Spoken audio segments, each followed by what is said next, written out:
built up.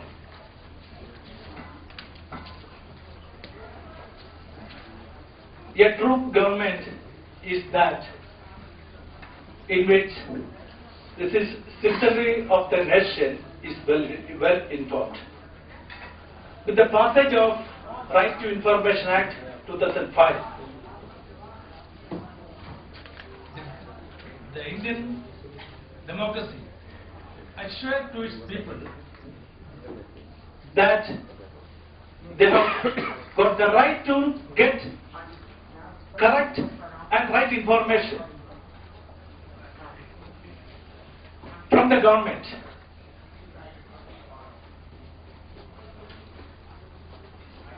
How far it is effectively implemented in this country is the topmost question which I will emphasize. Are the governments in this country have taken necessary, adequate steps to disseminate this act to the people in this country? It's a major question mark which you have to put into it. Then, with regard to freedom of press, Article 19(1)(a) of the Indian Constitution gives this right, freedom of speech and expression. This is a guaranteed right, and freedom of the press emanates from this right that we all know. Then the next one is freedom of the privileges, 105 and 194 of the Indian Constitution. These three pillars, right to information, freedom of the press, and freedom of the privileges, even after passing of about 60 years of independence, we, the people of this country, rather could not solve these unsettled questions. Are there freedom? For that, who is responsible for that? We, the people, claim for the freedom or the right to know what is going on in the four walls of the or what is going on with the government. Plus, on the other side, they have got the freedom to know what is taking place in the four walls of the assembly or the parliament houses. And members of our representatives, MLAs or MPs, they have got the privilege to speak what they feel fit or unfit in the four walls of the houses. Where we have to draw a common line in between these three freedoms: freedom of the press, freedom of the legislatures, and freedom of the people, or rather the right of the people to know. According to me, it is not possible for a democratic nation and the elected representatives of a country to codify their privileges. Rather, they are not willing to codify these privileges. I do not want to elaborate the entire topic because we all know the cases that with around Supreme Courts, right from self-right case onwards. There is a plea all the time and textbooks ends with the freedom of the press or freedom of privileges, codifying the privileges. Is it the solution? Is it the codification of the privileges whether it will solve the conflict between the freedom of the press and the freedom of the legislative privileges? That is my major question.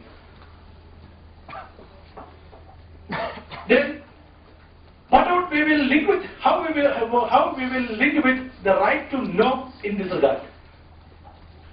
The Right to Information Act gives each and every citizen of this country to get information from any agencies of the government. What is going on with that particular agency or with the government? Are they getting it?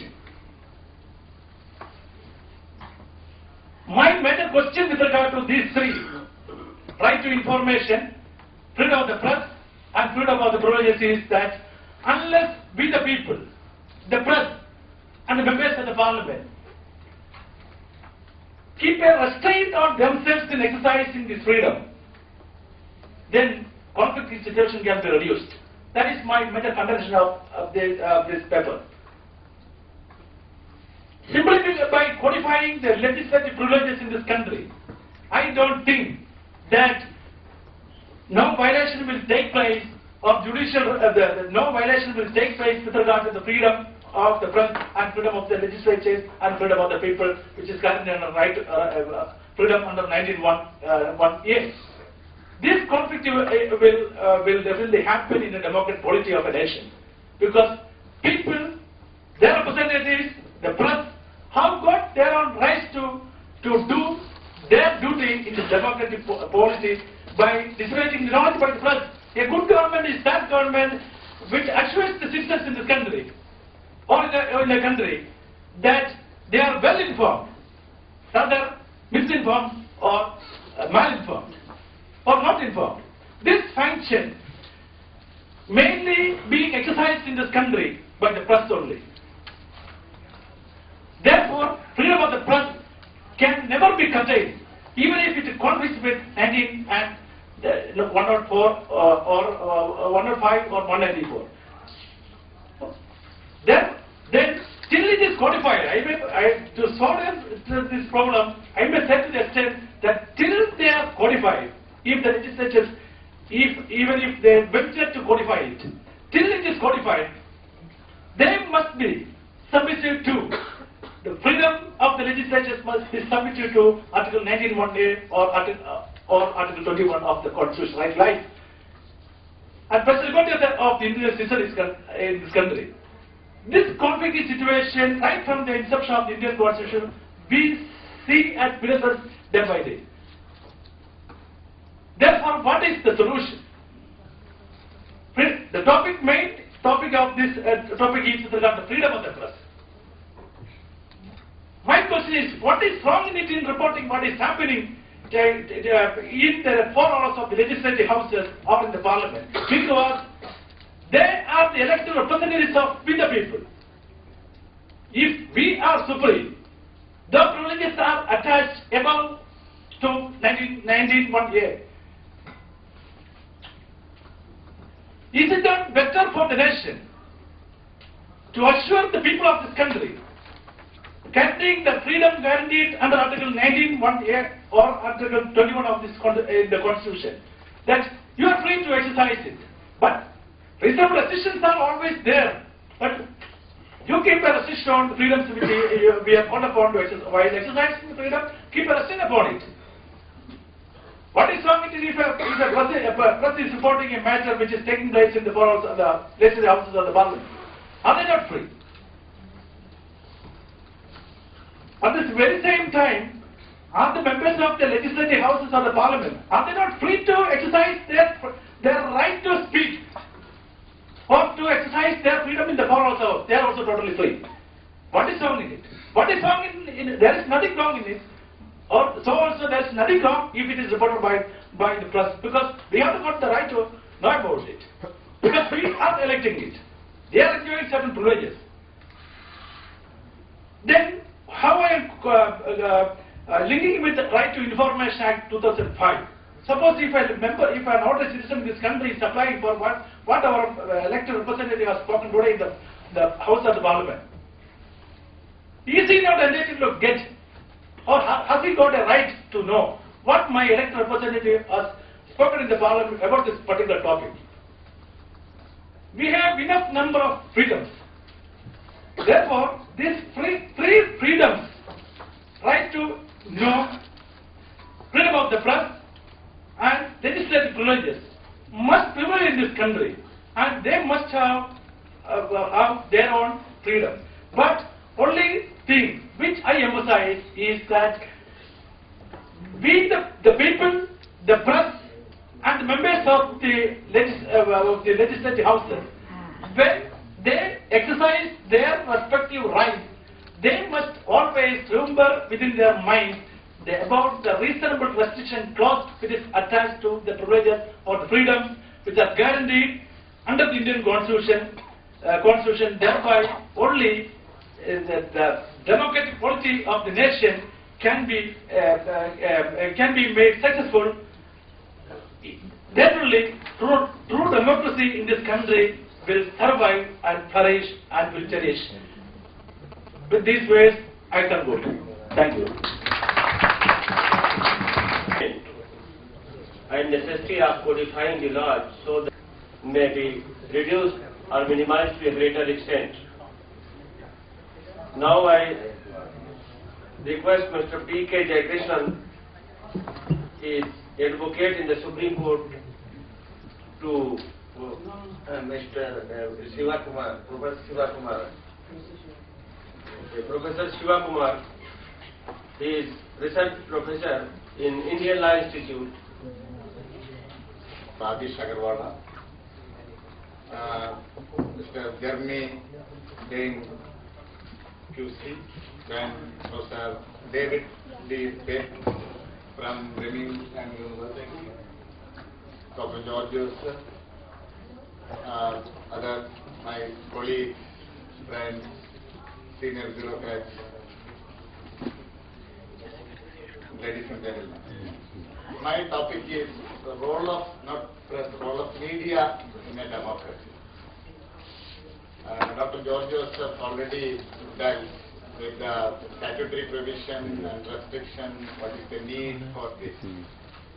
But I thought I start with a quotation and end with the same person's quotation.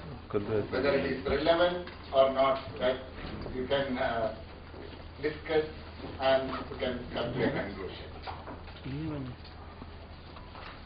I am quoting a doyen of Indian legal provisions, Palkiwala. He observed, freedom of press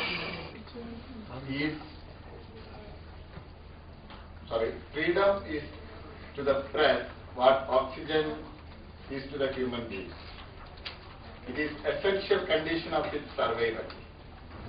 To talk of a democracy without a free press is a contradiction in terms. A press is not an optional extra in a democracy. I think very beautifully he narrated the entire scenario in 3 sentences. Because we are discussing in an international context, I want to summarize into this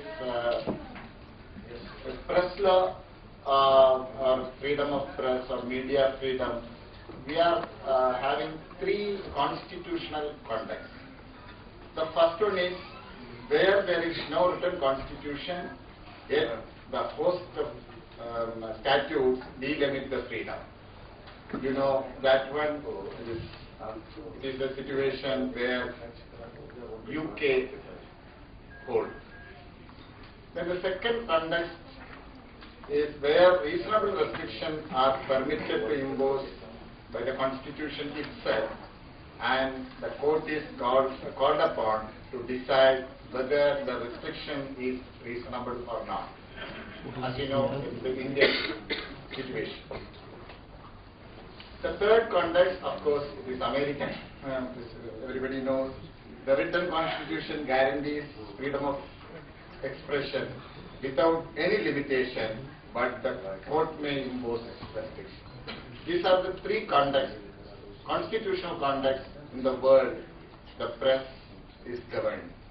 Apart from this, there are some countries there is no freedom.